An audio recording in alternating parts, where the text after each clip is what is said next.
Gloria Davis crossed the road towards the Odeon on legs that weaved a little as if she was tipsy or rickety. She wasn't either, really.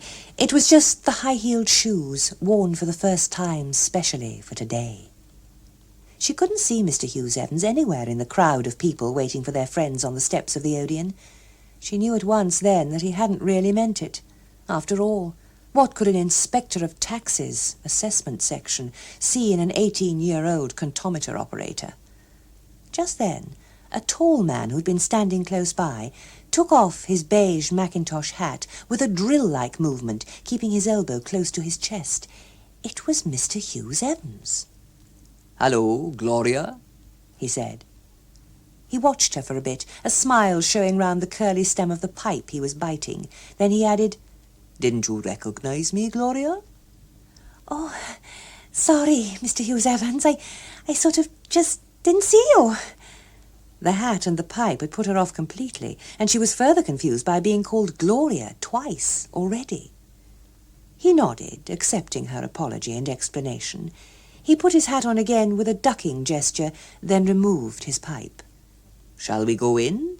Don't want to miss the news." While Mr. Hughes Evans bought 2 and 4pennies, Gloria noticed he was carrying a string bag full of packets of potato crisps. She wondered why he was doing that. It was very dark inside the cinema itself, and Mr. Hughes Evans had to click his fingers for a long time and tremendously loudly before an usherette came. At last they were settled in full view of the screen, on which the Duke of Edinburgh was playing polo. Mr. Hughes Evans asked Gloria loudly whether she could see all right, and when she whispered that she could, he offered her a chocolate. "They're rather good," he said. The main feature was on first. As soon as Gloria could tell that it was old-fashioned, she was afraid she wouldn't enjoy it. Nobody did anything in it. They just talked.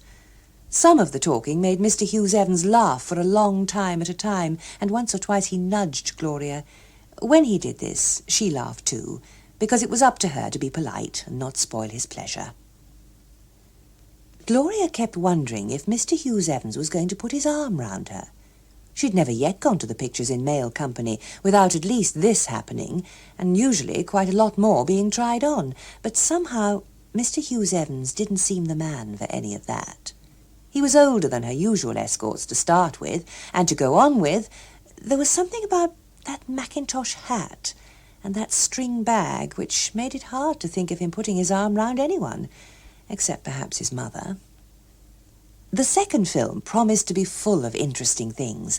There were some lovely dresses. The star looked just like another star Gloria had often wished she looked like, and there was a scene in a kind of flash nightclub with dim lights, men in tailcoats and a modern band. The star was wearing a terrific evening dress with sequins and had a white fur round her shoulders. A man with a smashing profile sitting at the bar turned and saw her. Her eyes met his for a long moment. Gloria swallowed and leant forward in her seat. Mr. Hughes Evans nudged Gloria and said, "Don't think much of this, do you? What about some tea?" "Oh, we haven't got to go yet, have we?" "Well, we don't want to sit through this, do we?" In the foyer, Gloria said, "Well, thank you very much, Mr. Hughes Evans. I enjoyed the film ever so much." But he wasn't listening. He was looking wildly about as if he'd just found himself in a lady's cloakroom. "The crisps! I've left them inside and I shan't be able to remember the seat. You come too, Gloria, please." After a lot more finger-clicking inside, they found the row. In the beam of the usherette's torch, Gloria saw that their seats were already occupied. Mr. Hughes Evans began shuffling sidelong away from her. There was some disturbance. Gloria, waiting in the aisle, turned and looked at the screen. The man with the profile was dancing with the star now, and all the other people had gone back to their tables and were watching them. Gloria watched them too, and had forgotten where she was when a moderate uproar slowly broke out and slowly moved towards her. It was Mr. Hughes Evans with the crisps, which were rustling and crunching like mad. Men's voices were denouncing him, some of them loudly, and one of the loud ones using words Gloria didn't like. In fact, one word was the word she called that word. Her cheeks went hot.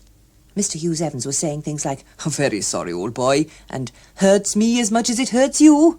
And every so often he laughed cheerily. Everywhere people were calling "shh," but Gloria couldn't think of anything to do to help. A long time later they were outside again, and it was clear at once that the rain had stopped holding off hours ago. Mr. Hughes Evans took her arm and said they'd better run for it. And that was what they did. They ran a long way for it, and fast too, so that the high heels were doing some terrible slipping and skidding. Opposite Woolworths, Gloria nearly did the splits, but Mr. Hughes Evans prevented that, and was just as effective when she started a kind of sliding football tackle towards a lady in bifocal glasses carrying a little boy. That was just outside Bevan and Bevan's, and Gloria didn't mind it much because she'd guessed by now that they were going to D'Alessio's, a fairly flash Italian restaurant frequented by the car-owning classes. There was a queue in D'Alessio's, and Gloria panted out the news that she was going to the cloakroom, where there was another but shorter queue. While she waited her turn, she felt her hair, which must have been looking dreadful, and wondered about her face, to which she'd applied some of the new liquid makeup everyone was talking about. She was glad to find, in due time, that she hadn't been looking too bad. Touching up with the liquid stuff didn't quite provide the amazing matte finish the advertisements described. In fact, she wondered if she didn't look a bit like one of the waxworks she'd seen that time in Cardiff, but there was no time to redo it. Taking a last peep at herself, she reflected gratefully, as her father had often exhorted her to do, that she was very lucky to be quite pretty and have all that naturally curly, naturally blonde hair. Mr. Hughes Evans had a table for two when she joined him. He took the bag of crisps off her chair and laid them reverently at his side. Gloria thought he seemed very attached to them. What did he want them for? And so many of them, too. It was a puzzle. Perhaps he guessed her curiosity because he said, "They're for the party. They said I was to get them." "Oh, I see. Who'll be there at the party? You did tell me when you asked me, but I'm afraid I've forgotten." "Well, not many people you know, I'm afraid. There'll be Mr. Pugh, of course, from allowances, and his wife, and Miss Harry from repayments, and my brother, you've met him, haven't you? And my dentist and his friend, and 2 or 3 of my brother's friend, about a dozen altogether." "Oh, it sounds lovely," Gloria said. A little tremor of excitement ran through her. Then she remembered about poise. She arranged herself at the table like one of the models who showed off jewellery on TV, and purposely took a long while deciding what to have when the waitress came, though she'd known ever since passing Bevan and Bevan's that she was going to have mixed grill with French fried potatoes. She was soon so lost in thoughts of the party and in enjoying eating that it was like a voice in a dream when Mr. Hughes Evans said, "Of course, the real difficulties come when we have to decide whether something's income or capital." Gloria looked up, trying not to seem startled. "Oh, yes." "For instance," Mr. Hughes Evans went on, drawing a long fishbone from his mouth, "take the case of a man who buys a house, lives in it for a bit, and then sells it. Any profit he might make wouldn't be assessable. It's capital, not income." "So he wouldn't have to pay tax on it, is that right?" "Now, for goodness sake, don't go and get that mixed up with the tax on the property itself. The Schedule A tax." "Oh, yes, I've heard of that. There were some figures That still has to be paid." He leaned forward in an emphatic way. "Unless the man is exempt, of course." "Oh, yes." Now, it'd be much easier, as you can imagine, to catch him on the sale of several houses. But even then, we'd need to show that there was a trade. If the chap buys them as investments, just to get the rents, well, then you couldn't catch him if he sold out later at a profit. There'd be no trade, you see. "No," Gloria swallowed a mushroom stalk whole. "No trade." At last, it was time to go. In the street, Gloria said, "Well, thank you very much, Mr. Hughes Evans. I enjoyed the food ever so much." But he wasn't listening. He was rubbing his chin hard with some of his fingers and beginning to say, "Shave. Got to have a shave before the party. That blade this morning." They boarded a bus and went a long way on it. Mr. Hughes Evans explained, quoting figures, that a taxi wasn't worthwhile, and that he personally was damned if he was going to lay out all that cash on a car simply to make a splash and impress a few snobs. Mr. Hughes Evans said that his digs, where the shave was going to happen, were quite near Mr. Pugh's house, where the party was going to happen. He added that this would give them just nice time.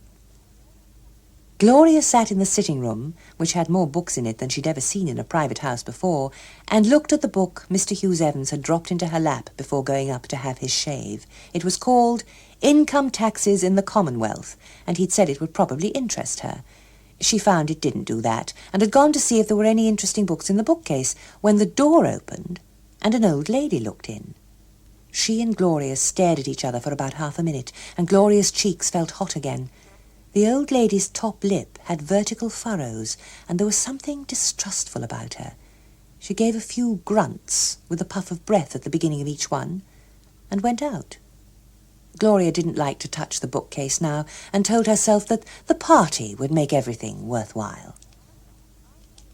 After they'd left, what Gloria had been half expecting all along happened, though not in the way she'd half expected. It now appeared that they were much too early, and Mr. Hughes Evans took her into a park for a sit-down. Before long he said, "You know, Gloria, it means a lot to me, your coming out with me today." This was hard to answer, so she just nodded. "I think you're the prettiest girl I've ever been out with." "Well, thank you very much, Mr. Hughes Evans." "Won't you call me Waldo? I wish you would." "Oh, no, I don't think I could, really." "Why not?" I don't think I know you well enough." He stared at her with the large brown eyes she'd so often admired in the office, but which she now thought looked soft. Sadly, he said, "If only you knew what I feel about you, Gloria, and how much you mean to me. Funny, isn't it? I couldn't have guessed what you were going to do to me, make me feel, I mean, when I first saw you." He lurched suddenly towards her, but drew back at the last minute. "If only you could feel for me just a tiny bit of what I feel for you. You've no idea what it would mean to me." An approach of this kind was new to Gloria, and it flustered her. If, instead of all this daft talk, Mr. Hughes Evans had tried to kiss her, she'd probably have let him, even in this park place. She could have handled that. But all he'd done was make her feel foolish and awkward. Abruptly she stood up. "I think we ought to be going." "Oh, not yet. Please, please don't be offended." "I'm not offended, honest." He got up too and stood in front of her. "I'd give anything in the world to think that you didn't think too hardly of me. I feel such a worm." "Now, you're not to talk so silly." When it was much too late, Mr. Hughes Evans did try to kiss her, saying as he did so, "Oh, my darling." Gloria sidestepped him. "I'm not your darling," she said decisively. After that, neither spoke until they arrived at the house where the party was. Mr. Hughes Evans' daft talk, Gloria thought, was to be expected from the owner of that Mackintosh hat, which he still wore. When Mr. Hughes Evans' brother caught sight of her, their eyes met for a long moment. It was because of him. She'd seen him once or twice when he called in at the office, that she'd accepted Mr. Hughes Evans' invitation. Originally, she'd intended just to look at him across the room, while she left Mr. Hughes Evans to unpack his crisps and put them in bowls, while the brother, it was funny to think that he was Mr. Hughes Evans too, in a way, took her across the room, sat her on a sofa, and started talking about interesting things.